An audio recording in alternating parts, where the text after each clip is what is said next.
What's up, guys? Hope you're doing well. With UFC 323 wrapped up last week, we have our current list of champions ending out 2025 and going into the new year with. That being said, I figured this would be a perfect time to evaluate each champion, see who did the best, who did the worst in 2025, and rank their performance. My only real criteria for this ranking is going to be how many times each champion fought, the quality of opponent they beat, and how many records they set, if any. That being said, a few of these rankings may seem out of order. Keep in mind that one champion on here actually lost the belt, and another one fought for less than a single round, while some champions fought for 5 rounds. Others fought for multiple fights. Some champions on here have 2 fights, some have 3. And one champion on here actually technically has 4 fights. So keep in mind that this ranking will be solely based on each champion's performance this year. Coming in at 8th place, we have Tom Aspinall. And while Tom is a bit of a victim of circumstance, he didn't receive the belt until June when Jones finally vacated, and he was immediately booked to fight Gane. Even though this fight lasted 4 minutes and 35 seconds before Gane poked Tom in the eye and was ruled no contest, or he poked him in both eyes technically, up until that point, Tom was losing the fight. I mean, he shot one takedown, it got stuffed. He was outstruck by Gane. He had 27 strikes, Gane had 30. Both of their strikes, all strikes were significant, the ones that landed. I mean, Tom, like I said, he was a victim of circumstance. It's not his fault that it took him 6 months to get the belt. And as soon as he did get a fight booked, he went in there, he was willing to fight. It sucks that it ended so underwhelmingly, but he did have an opportunity to fight, and he was losing up until that moment. And whether you think Tom quit or not due to the eye pokes, whether you think that Tom was a quitter or the eye pokes were just as bad as they looked, you cannot argue that Tom was losing that fight, and he did perform worse than every other champion on this list objectively. Coming in at 7th, we have Volkanovski, and this one hurts me, man. I mean, I love Volk. Volk is one of my favorite fighters, one of my favorite champions, but if we're looking at every champion objectively and how well they performed this year, Volk is definitely in the lower half. I mean, some fighters had one fight as well, some had two, one had 3. Volkanovski only had one fight, and in that fight, he did beat Lopez pretty comfortably, 165 strikes to 71. He also had a completed takedown. He won on the scorecards 48-47 and then 2 49-46s. So while Volk did beat Lopez comfortably, he only had that one fight this year, and that fight, the win didn't age very well. I mean, Lopez went on to fight Silva, lost the first round, and if it wasn't for that spinning back elbow, he may have lost the fight to a decision. So that fight, and when you combine that with the fact that the rematch of Lopez versus Volk is highly controversial, many people are saying that Lopez completely skipped over Evloev, he completely skipped Murphy, and they don't think that Lopez rather deserves a title shot, and some people think that the UFC gave him to Volk as a retirement gift for Volk so he could go out on top. I think that as much as I love Volkanovski and I'm glad that he got his belt back, I don't think that he performed nearly as well as he could have. I think if he took on another fight or had he beat someone of a higher caliber, say Murphy or Evloev, then there's an argument that even just one fight he would be higher on this list, but one fight all year and a win over Lopez just doesn't do a whole lot for you compared to the other champions. Coming at 6th, we have Khamzatchimaev, and while Khamzat isn't nearly as loved as Volk, you can definitely argue that he had a better 2025 objectively. Both fighters only had one fight this year, but Khamzat beat DDP, who is ranked 12th pound for pound, and he is a former champion. I mean, DDP has 2 wins over Sean Strickland, another former champion, and then he has a finish win over Izzy Adesanya, who is also a former champion. So Khamzat definitely had a more impressive 2025. He also set 2 records this year, one for most strikes in a single fight with 527. Granted, these strikes were not damaging at all. I mean, one of them was a finger flick to the nose, I think. I think that one was more damaging to DDP's psyche than his body, so take that with a grain of salt. Another one, this one is impressive though, and this one I don't see being beaten by anybody except for maybe Islam or Merab, but he set the record for most control time in a fight at 21 minutes and 40 seconds. And while this didn't make for the most entertaining fight, you have to admit that is an impressive feat. I mean, to hold another trained killer down for 21 minutes, almost 22, that's impressive. So while Khamzat is not nearly as liked as Volk, he definitely had an objectively better 2025. Set two records, dominated a ranked 12th pound for pound fighter who has 3 wins over two former champions, is a former champion himself. So Khamzat is coming in at 6th. Coming in at 5th place, we have Alex Pereira. While Pereira did win the rematch within 80 seconds, he had one of the most impressive knockouts of the year. Granted, it was a TKO, not an actual knockout. He did lose a fight this year, so the reason that he does not make the top half is because he's the only champion on this list with a loss on their record this year. While that loss was controversial, if you watch the UFC's posting of the fight at UFC 313, a lot of people in the comments will say that they scored the fight differently than the actual judges. They'll say that Pereira won, I believe it was rounds 1, 3, and 5, or 1, 2, and 5. I always forget. But if you go through, you'll see a bunch of people, about half the people in the comments say that Pereira should have won that fight. I remember the day after the fight happened, seeing a lot of posts on Instagram saying that it was a robbery. Regardless of what you think, Pereira does have the loss on his record.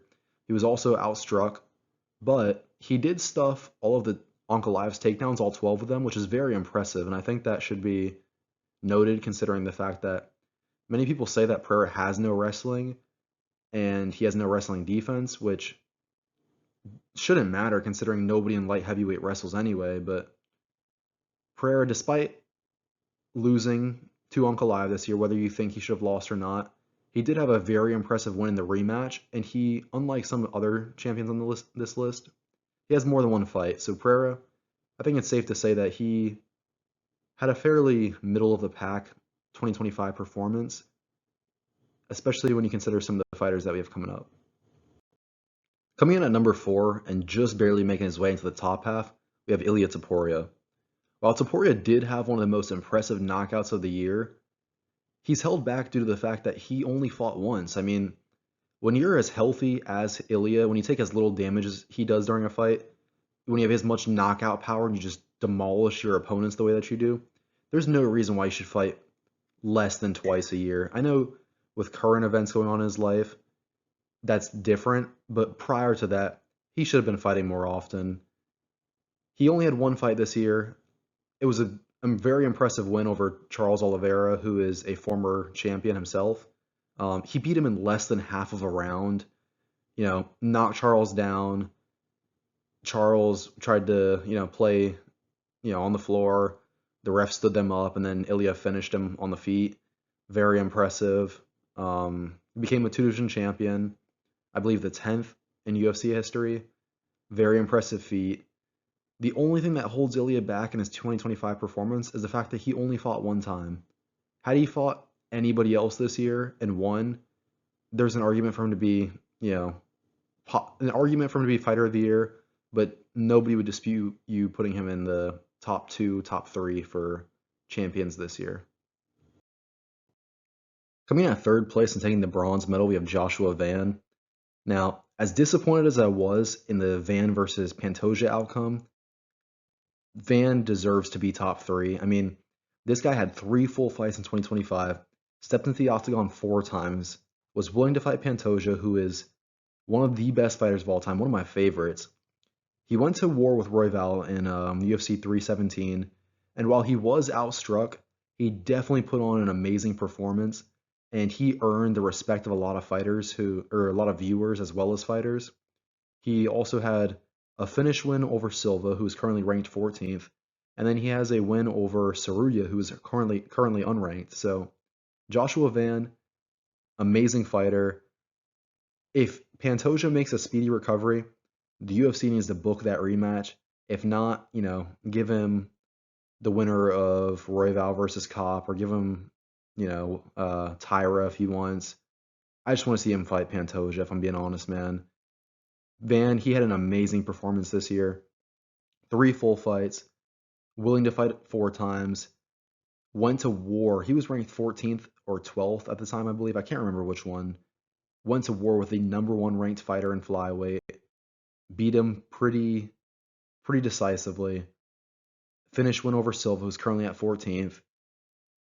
Win over an unranked fighter. I mean, this guy, whether he wins or loses in his next fight, whether it's Pantoja, Tyra, whoever, Van is here to stay, and I can't wait to see what he does next. Coming in at second place, we have Peter Yan. Now, there is an argument to be made that Peter Yan could be first, and I do see that. I think the only thing holding him back is the fact that his win over Marcus McGee is not nearly as impressive as it would need to be to get him to #1, in my opinion. He did dominate McGee, absolutely destroyed it. Outstruck him 130-66, more than double. He dominated Merab at UFC 323. I love Merab. I was hoping Merab would win that. That being said, I can sit here and say that Peter Yan messed Merab up, split him open early on, stuffed almost all of his takedowns, 27 out of 29, insane. Landed 5 out of 9 on his own. Reclaimed the bantamweight title for his own. Peter Yan had an amazing 2025. Granted, the Merab win carries. The Marcus McGee win was, I mean, that fight probably shouldn't have been made in the first place, but Peter Yan, amazing win over Merab, and I'm excited to see who he fights next, whether Merab wants a quick turnaround and he gets the immediate rematch, or if Peter Yan fights Umar, if he wins his fight over Figueiredo. I'd love to see Yan versus Umar, or hell, the way things are going with Gaethje versus Patty, I would not be surprised if the UFC gives a title shot to O'Malley if he beats Song Yadong. So regardless of what happens, I would love to see Yan fight. And coming in at first place, we have IslamMakhachev. I think that Islam had the best 2025 performance out of every current champion. He, unlike some fighters who only had 1 fight this year, Islam had 2. He was supposed to fight Arman Tsarukyan at UFC 311 in January. Not his fault that Arman pulled out. If Islam did beat Arman and then beat JDM, there would be no arguing that he had the best performance of the year. Unfortunately, Arman did pull out. So Islam did fight Moicano, who stepped up on short notice. He was supposed to fight Dariush, but fought for the belt. Islam submitted him in the first round, despite tripping. I don't know if you guys remember this, but it looked like Moicano hit Islam, but he slipped a punch and then tripped and fell, got up, submitted Moicano in the first round. I mean, with that win, set a record for most lightweight title defenses in UFC history at 4. Those 4 being Volk twice, Poirier once, and then Moicano. After that, waited for the results of JDM versus Bilal. When JDM won, Islam bulked up. He waited for JDM to retire. Those 2 fought. Dominated JDM for 5 rounds. Call that fight boring. I don't care.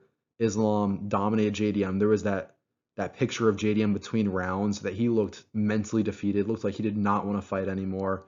Questioned his career as a UFC fighter. Islam put the beats on him. I mean, Islam dominated JDM, who was 18-0 in the UFC, undefeated. People were saying that he was going to tear Islam up. JDM was the future of welterweight, yada yada yada. Islam dominated him. Unfortunately, he didn't get the submission finish. He was going for he went for a Darce at one point, I believe. He went for I don't remember if it was an Americana, a Kimura, but he was trying to lock that right arm of JDM's. Could not get it, unfortunately. That being said, he dominated JDM, became a 2-division champion, tied Silva's record for longest win streak in the UFC at 16. Islam, he had the best 2025 performance out of every other champion, in my opinion. I mean, unlike Yan, who fought Marcus McGee, Islam fought Moicano and then JDM. Unlike Ilya, Islam fought twice this year. Unlike Pereira, Islam did not take a loss. Unlike Aspinall, who didn't finish a single round. Again, no disrespect to Aspinall. The eye pokes were pretty nasty. Islam did get to finish his fight. So I think that being said, it's hard to argue that Islam didn't have the best performance this year out of every current champion. Let me know what you guys think in the comments. Like, comment, share, subscribe. Let me know if you would switch any of these guys. How spot on you think it is out of the 8 champions. How many do you think I put in the right places? And I'll catch you guys in the next one.